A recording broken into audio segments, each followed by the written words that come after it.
Bumaba ang pondo para sa mahihirap na pasyente at ilang pampublikong ospital sa panukalang 2024 budget ng Health Department.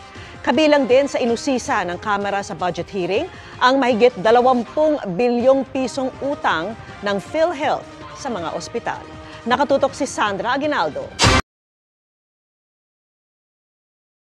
8 billion pesos na net income pero di mabayaran ng 27 billion pesos na utang sa mga ospital? Isa yan sa mga nausisa sa PhilHealth sa budget hearing ng Health Department. Napakarami po ng mga hospital na suspendido dahil lang po sa mga ganitong kasong maliliit. Naapektado na naman po ang serbisyo na binibigay po natin sa ating mga indigent patient. Sagot ng PhilHealth, bine-verifika pa kasi ang claims ng mga ospital pero bibilisan na ang pagbabayad. Within 90 days po, we will try to pay a very high percentage of the 27 billion. We are preparing to use the DCPM formula, no? Yung debit credit payment mechanism formula, no? And we will use that to make sure that our reconciliation will be accelerated. Sa gitna niyan, tumaas ang sahod ng mga opisyal nito at empleyado nito na ayon sa PhilHealth ay alinsunod sa EO na nag-standardize ng sweldo ng mga GOCC o Government-Owned and Controlled Corporation. Natanong tuloy ng mga mambabatas ang DOH, paano ang mababang sweldo at benepisyo ng mga nurse at iba pang healthcare workers at ang kakulangan ng mga ito. Ayon kay Health Secretary Ted Herbosa, merong 4,000 na bakanting nursing plantilla position sa mga ospital ng gobyerno, habang meron namang 13,000 contractual nurses na nakadeploy sa local government units. I came from Philippine General Hospital, Your Honor, before I became Secretary of Health. The situation in the emergency department is that one nurse is taking care of 20 emergency patients. And I asked the chief nurse, why can't we hire new nurses? And the answer to me is walang nag-a-apply. Pero may dagdag problema pang ilang public hospital, kabilang ang National Kidney and Transplant Institute, Lung Center of the Philippines, Philippine Heart Center, at Philippine Children's Medical Center sa tatamaan ng pagbaba ng panukalang budget ng Department of Health sa 2024 kumpara sa approved budget ngayong taon. Wala na ring inilaang budget para sa libreng bakuna kontra COVID para sa susunod na taon. Damay din ang ilang programa kabilang ang tulong medikal para sa mga indigent o mahihirap na pasyente. Nakakalungkot po, no? Overall, may cut. Sa maraming mga kailangang programa, may cut. So, Madam Chair, ganito po ba sa bagong Pilipinas na yung health po natin and social services, yun yung kinakaltasan?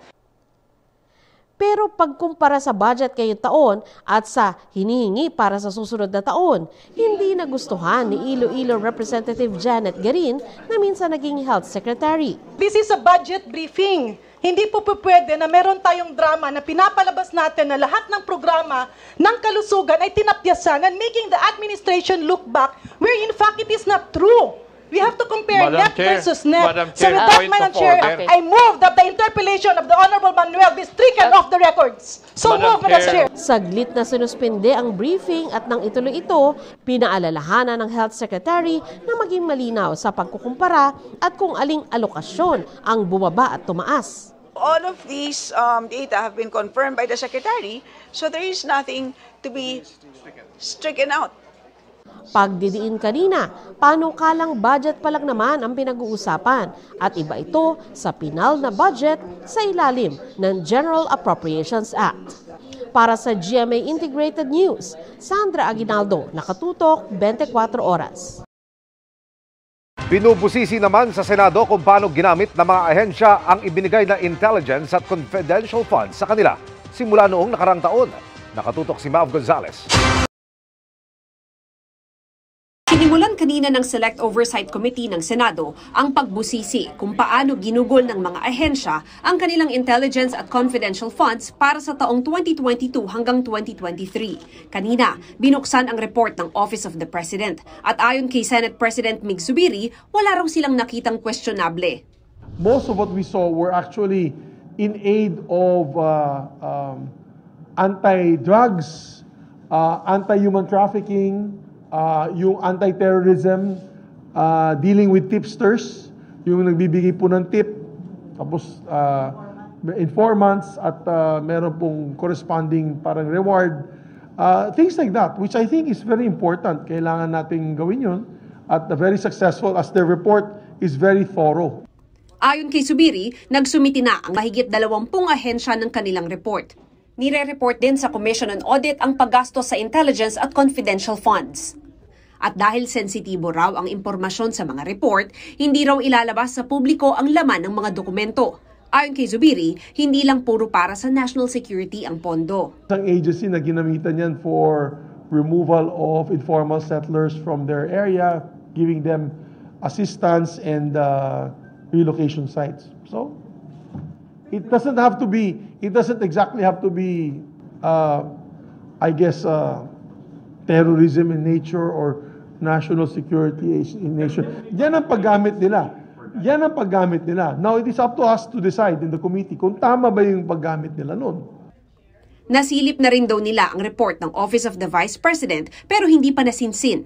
Naglabas naman ng pahayag ang Office of the Executive Secretary o OES tungkol sa paglilipat ng 221 million peso confidential fund mula sa Office of the President papunta sa Office of the Vice President tong nakaraang taon.